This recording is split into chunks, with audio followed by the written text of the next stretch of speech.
Og karon mga koys no, balik na pud ta sa ato ang video.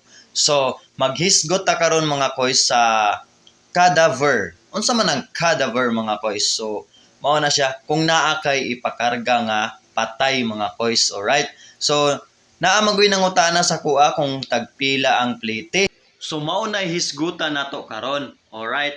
So, dili pa data magsugod mga koys no. Ani ana pod ang imuhang alagad sa kahanginan, ang timunil ng buhay mo. Alright. Si Kuya Berhel at your service. Alright.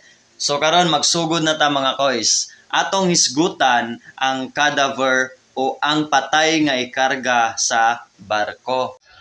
Pila may pamasahe ana koys? Okay. Ang pamasahe ana mga koys no, duha na siya ka kategori. Pang adult o pang child. So naamay bata sa usahay pakarga. So mao na siya mga koys no. Ang sa adult kay 600. Onya ang sa child o sa bata kay 300. So mao na siya mga koys. 600 o 300 no. Alright. Mao na siya ang iyahang plite mga koys no sa mga nag pangutana o unsay pamaagi ana niya no. So mao na ang pamaagi ana niya mga koys, magkuha lang ta og bill of lading no.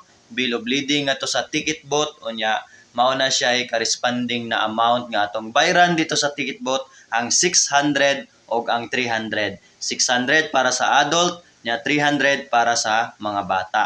Alright. So mauna na siya ang pamasahe niya mga koys no.